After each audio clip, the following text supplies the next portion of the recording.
L'invité de Bonsoir Lyon en duplex ce soir, docteur Florence Lapica, médecin généraliste à Lyon. Bonsoir et merci d'avoir Bonsoir. accepté notre invitation. Le tribunal administratif de Lyon doit donc statuer sur un référé liberté déposé par deux particuliers. Il demande la suspension de l'arrêté préfectoral sur le port du masque en extérieur à Lyon et à Villeurbanne. Que pensez-vous, docteur, de cette mesure du port du masque en extérieur? Est-ce qu'il y a un intérêt réel aujourd'hui à le porter quand nous sommes dans la rue? Alors, je crois qu'il faut rester raisonnable, mais le port du masque, c'est sûr, a un intérêt dès que l'on côtoie de près des personnes. Donc, dans la rue, si on est tout seul, non, ça n'a pas d'intérêt. Mais lorsque l'on est dans des zones très utilisées, dans des rues très denses, oui, le masque a un intérêt. On s'y perd un petit peu, docteur, ces derniers temps. On a vu hier, notamment, le tribunal administratif de Paris a suspendu l'arrêté qui avait été pris dans la capitale. Les médecins ne sont pas tous d'accord sur l'intérêt ou non d'avoir ce port du masque dans la rue. Vous comprenez qu'aujourd'hui, nous sommes un petit peu perdus sur son efficacité? Alors, je crois que c'est sûr qu'on est perdu à cause de mesures qui sont parfois très compliquées, notamment récemment dans les écoles, les petits, il faut des papiers, pas de papiers, des tests et pas de tests, et tout le monde est complètement perdu, ça c'est sûr. Après, le masque, eh bien, on sait bien que c'est un virus respiratoire et que du coup, ça nombre de contamination. Donc le port du masque a son intérêt. Après, il faut voilà, le porter dès que l'on est proche d'autres personnes.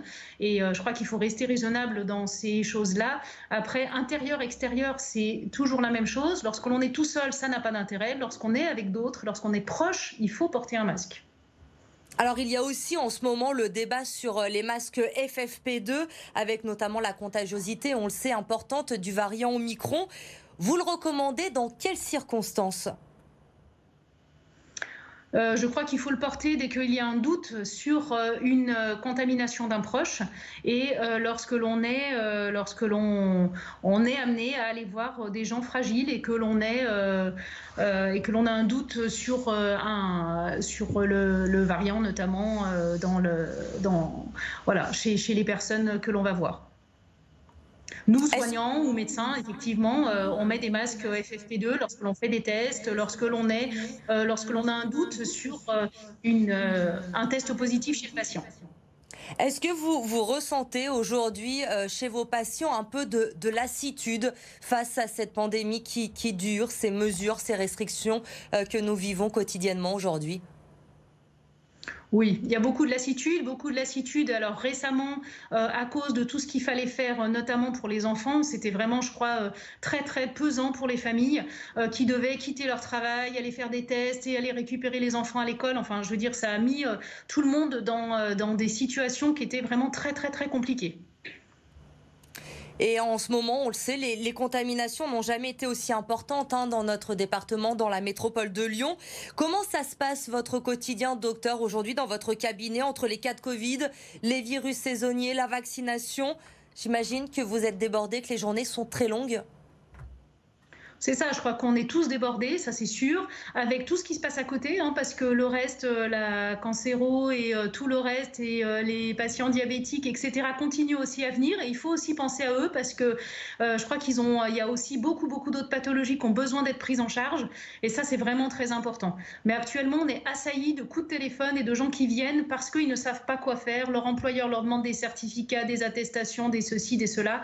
Et je crois que c'est ça qui a emmené tout le monde dans un n'embarras pas possible parce que personne ne sait très bien ce qu'il faut faire à cause de tests positifs chez les enfants, les grands-parents, les parents. Et voilà, c'est tout cette espèce de cafouillage depuis la rentrée scolaire qui malheureusement encombre beaucoup les cabinets.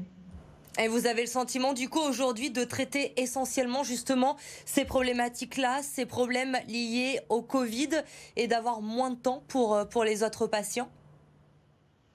Alors, on essaye quand même de garder du temps pour les autres patients. Je crois que c'est vraiment très important. En tout cas, on répond à leurs demandes le plus possible.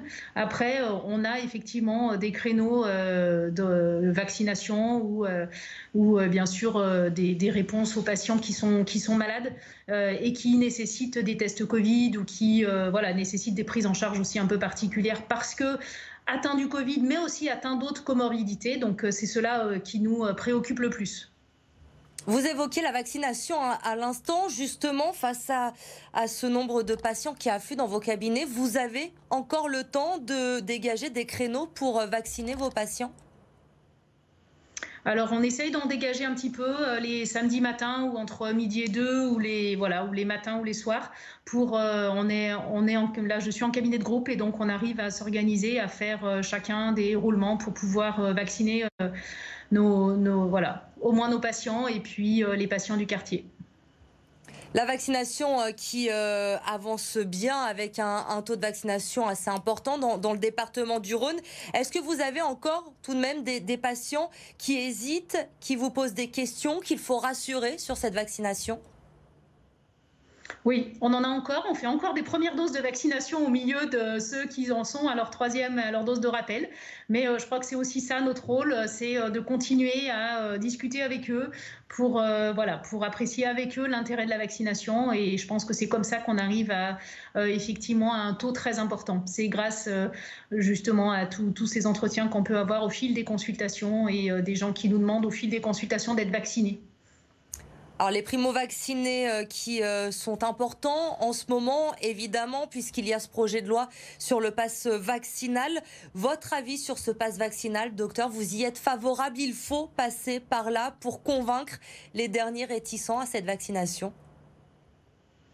Alors, je crois que c'est plus une décision politique. Après, je crois que vraiment, il faut se faire vacciner, et ça, c'est sûr. Et il faut mettre tout ce que l'on peut pour inciter la population à se faire vacciner.